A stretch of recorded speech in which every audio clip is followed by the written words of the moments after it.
Good morning. It's the 2nd of January 2025. 2024 has come and gone. And thank you for your support and knowing that some of my videos are for a bit of fun around the Christmas. Just an update on events. President Macron of France was elected by the French people in a runoff vote. It's a double vote. You vote twice in the last election, and he beat Marine Le Pen. In my opinion, Marine Le Pen was a way better candidate and would have produced a better government for France, but the French people went out and voted woke. They voted for Napoleon, Macron, socialism again, and all of this. So they made their bed and they lie in it. But now that he's on the way out, he can't be much longer. He's made a disaster of France and the French economy and the French government. It's one of the most highly indebted countries in the world. But he's come out yesterday and made a statement that Europe, the European Union, is naive. And this is this woke stuff that we're a member of. And this is what we never realised when we supported the European Union. It says it's a garden, whereas the rest of the world is a jungle. That, of course, would include the United States. So you can see straight away, with the cancellation of the Hogmanay New Year celebrations, Christian-type celebrations in Scotland, you can see the effect of this woke carry-on everywhere and how it's stupid. Now, the other thing about the EU, it's fighting climate change. Macron is now shouting, you won't be able to depend on America to defend you anymore. You'll have to start defending yourself. But the EU's fight is against climate change. Now, I have always questioned the whole climate change theory, but even whatever you agree or not, you have to accept that whatever solution is brought up to it has to work. And it has to be applied universally. So if it's a thing that they're going to stop fossil fuel consumption, then it has to apply right across the whole world. Otherwise, if it's only in Europe, Europe will decline. Now, the American people in their vote recently, in the recent elections, both for Congress and the President, have turned their back on the whole thing. And there's a town in Alabama, I'll get you a link to it, where they are mining coal again, and they're doing very well. People are pouring into it in America. So it looks to me like Europe is on the wrong foot altogether. But it also looks to me that they're not going to change. And that's the big thing about my channel. The woke lefties will never change. And in the recent election in the Republic of Ireland, they all voted woke lefties. Now, some people give out to me for coming down on the lower class Dublin middle inner city people and talking about their pubs and all that and saying, why do you go into them? I go into them to see what's going on. And they say you shouldn't do that. I'm not criticising all Dublin people. I have some support. Some people have put their lives on put their future and their wealth on the line to help me in cases and court cases live in Dublin. I have friends and relatives living in Dublin. So I have connections with Dublin. But the thing about it is, the fact is, they voted heavily queer or funny or strange. I mean, they voted for the monk, a drug dealer, selling drugs, in favour of my man for the Stop the Migration. Now, he was Steenson. So that's the story. So now we're seeing Macron slowly but surely coming into the mindset that I have been trying to tell them for years. And we're seeing the EU now will have to eventually, when it's too late of course, come into the fact that my claim that wind energy and solar energy are net consumers of electricity when measured properly is the truth. And they have all this investment and nothing to show for it.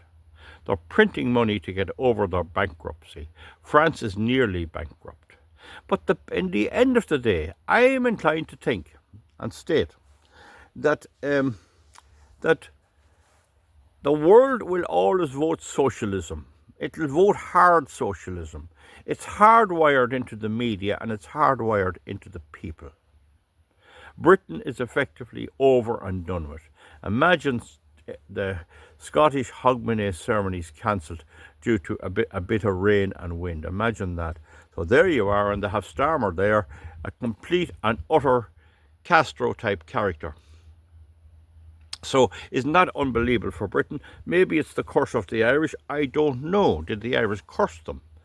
I mean, the thing about, I remember when you had strong Orangemen and Unionists marching up and down in the north, and the Union Jack flies over City Hall and all this. Well, I tell you, Starmer would give it all away, and he wouldn't necessarily give it to the Republic of Ireland. He'd give it to China if he could.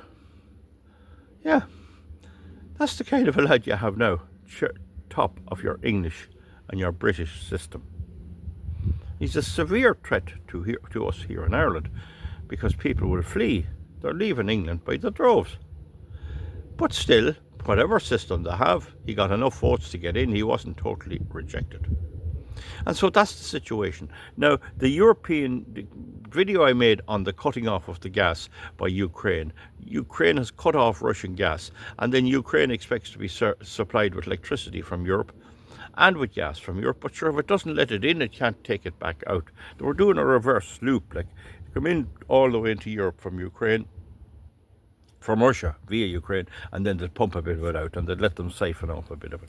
Now that's completely cut off by Zelensky's own hand, and he says we can't be propping up the Russian economy. So now this is a nightmare for Europe, a nightmare. And Europe also has, as I repeat this again, Europe also has a rule, the Sustainable and Due Diligence Act in Europe, that everyone who supplies goods to Europe has to show that they're LGBTQ woke, that they're left-wing, that they're climate change mad, that there's net zero, another scam, net zero, they're going to do without fossil fuel. So here you have the dichotomy is the right word, or this split.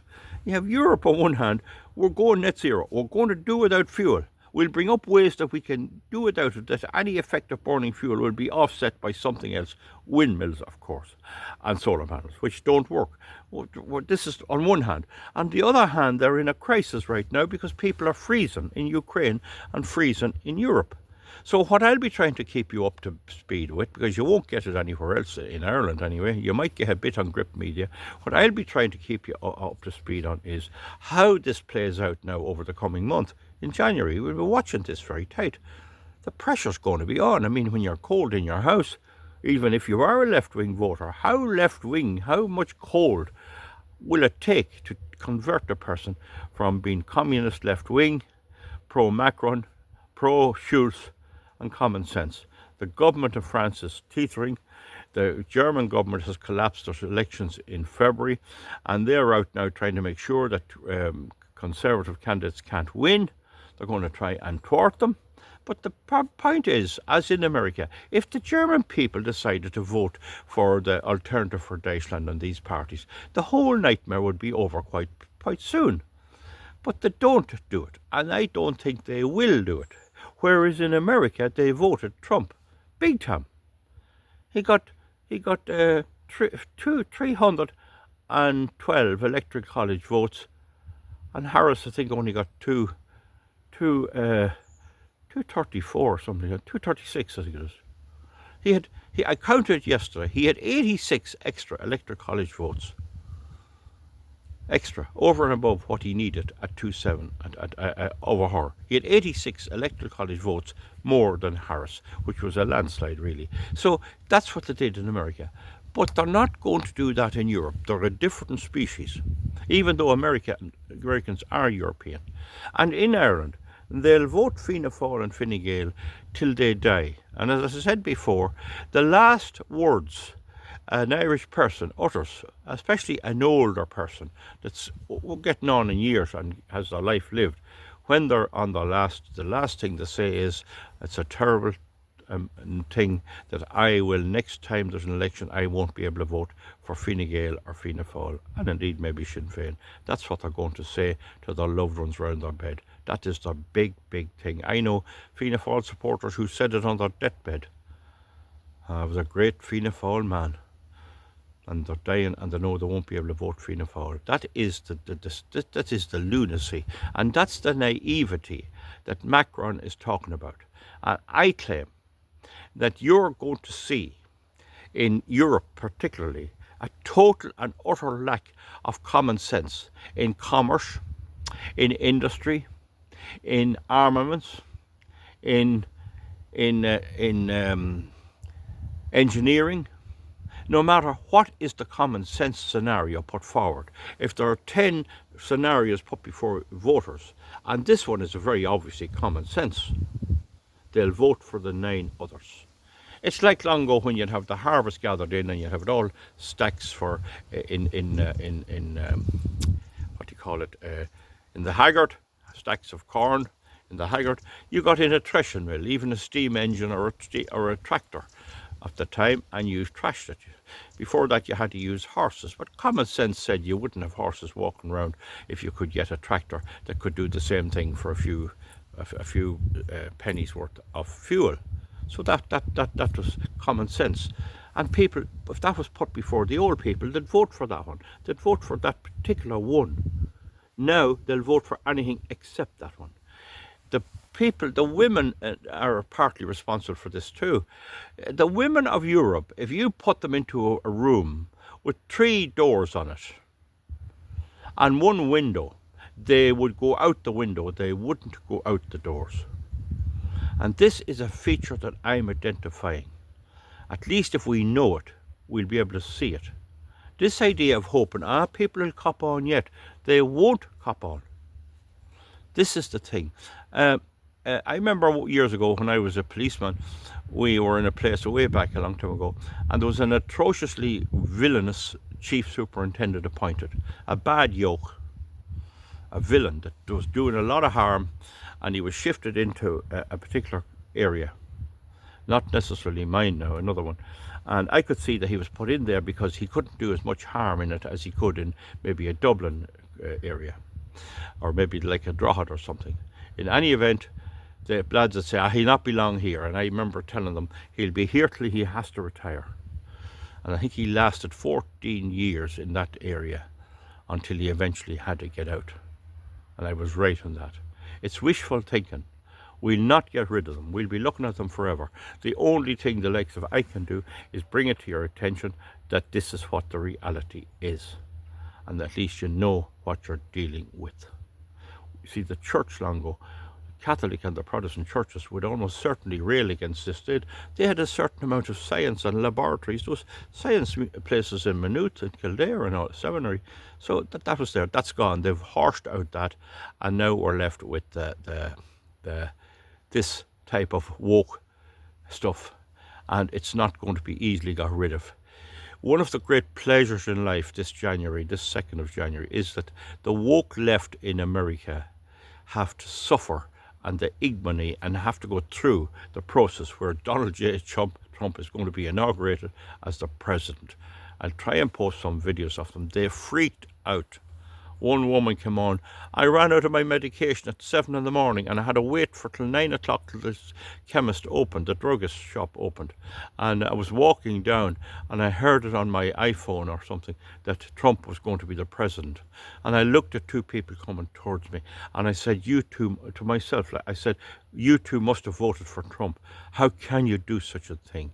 They freaked out. And some of them would what do you call it, piercings all over their body, and piercings in their nose and everything else, and not right in the head, but they're the ones that were in the ascendancy until Trump got in America.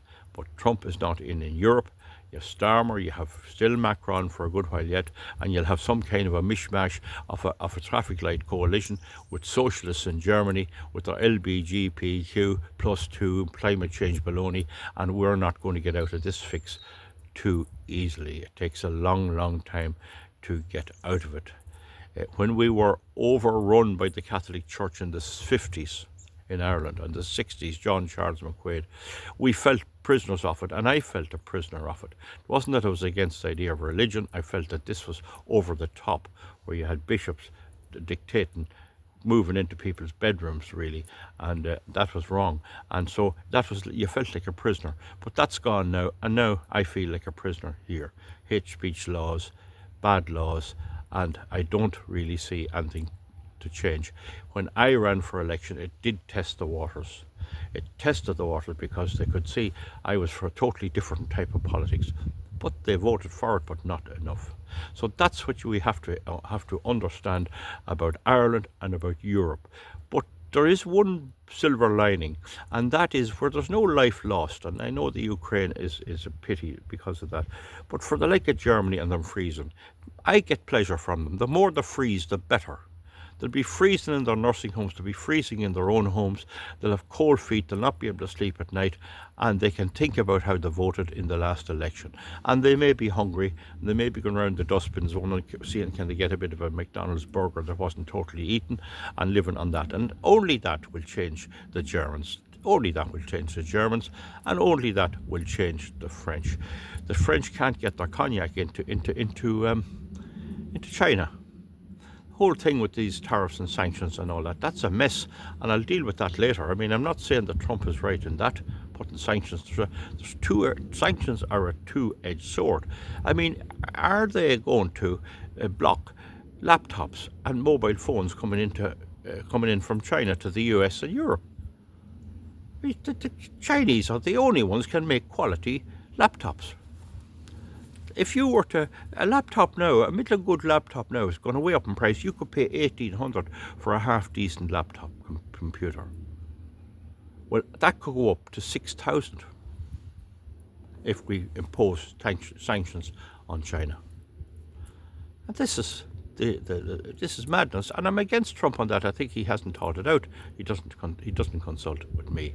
Okay, folks, that's 16 minutes. That's my thought today on the 2nd of January 2025, and we'll see you back for something else. This is kind of what my job is, to keep you up to date and chat to you what's going on, so you know what's going on, and you can question me on it and get me to check out anything for you. Some people have asked me to review a few things there. Maybe I would, but that's not for now. Comment and we'll see you back. Thank you.